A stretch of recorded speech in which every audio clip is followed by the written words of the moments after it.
দেখেন, আমি একজন নাগরিক হিসেবে, রাষ্ট্রের একজন নাগরিক হিসেবে আমি কারো অন্যায় যেরকম সমর্থন করি না, এবং সেই অন্যায়কারীকে আইনানুগভাবে তার বিচার হবে সেটি আমি প্রত্যাশা করি।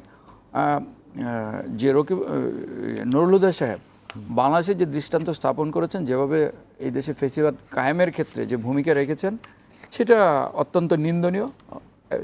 ঠিক তেমনি তাকে আমার সহ-আলোচক রাশেদুল ভাই যেরকম বলেছেন, সে তার বিচার, তার দৃষ্টান্তমূলক বিচার আমি মনে করি বাংলাদেশে হওয়া উচিত।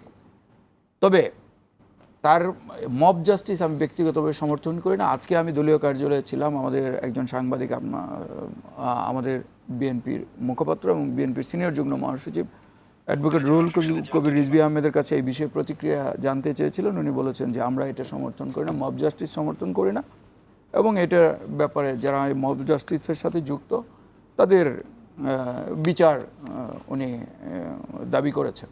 আমিও ব্যক্তিগতভাবে এবং দলীয়ভাবে দলের মুখপাত্র রিজভী ভাই যেটা বলেছেন সেটার সাথে একমত। তবে আপনাকে একটা জিনিস এটাও চিন্তা করতে হবে যে এই নুরুল হুদা, কাজী হাবিবুল্লাহ আওয়াল এবং রকিবুল, এই গংরা বাংলাদেশে আপনি দেখেন যে জুলাই বিপ্লব ঘটে গেছে, সেই 10 মাস হয়ে গেছে। 10 মাস পরে তারা কিন্তু নিজ বাসায় অবস্থান করছে। আইন শৃঙ্খলা বাহিনী তাদেরকে ধরার বা বর্তমান অন্তর্বর্তীকালীন সরকারের দায়িত্বশীল নেতৃবৃন্দ, দায়িত্বশীল যারা কর্মকর্তা, উপদেষ্টা বৃন্দ বা স্ব অঙ্গ প্রতিষ্ঠান আইন শৃঙ্খলা বাহিনী রয়েছেন, তাদেরও দায়িত্ব ছিল যে যারা বাংলাদেশের যে গণতন্ত্র হরণ করার ক্ষেত্রে তারা যে কাজগুলি করেছে, যে অপকর্মগুলি করেছে, সেইগুলি বিবেচনায় নিয়ে তাদেরকে আইনের আওতায় আনা। তাহলে মানুষের মধ্যে এরকম খুবটা কিছুটা হলে প্রশমিত হইতো। এখন দেখেন, নুরুল হুদা সাহেবকে ধরা হয়েছে, জনগণ ধরেছে, সেটা ধরে পুলিশের কাছে দিতে পারে, কিন্তু তার শারীরিকভাবে হেনস্থা আমি সেটা সমর্থন করি না। পাশাপাশি দেখেন, কাজী হাবিবুল্লাহ আওয়াল সাহেব, আপনাদের পত্রিকা বিভিন্ন সংবাদ মাধ্যমে জানতে পেরেছি বসুন্ধরা আবাসিক এলাকায় উনার নিজ বাসায় অবস্থান করছেন।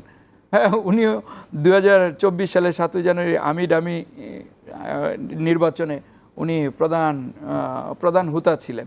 ঠিক তেমনি কাজী রকিবউদ্দিন সাহেব সহ কোনো নির্বাচন কমিশনার, প্রধান নির্বাচন কমিশনার বলেন, ওনার সহযোগী নির্বাচন কমিশনার বৃন্দ বলেন, নির্বাচন কমিশনের সচিব বলেন, এবং যেসব রিটার্নিং কর্মকর্তা, ডিসি যারা ছিলেন গত তিনটি নির্বাচনের সময়, যারা দায়িত্ব পালন করেছেন, বাংলাদেশের মানুষের, জনগণের গণতান্ত্রিক অধিকার হরণে যারা হরণ করেছেন, তাদের দায়ীদের বিরুদ্ধে এখন পর্যন্ত কোনো ব্যবস্থা নেওয়া হয়নি।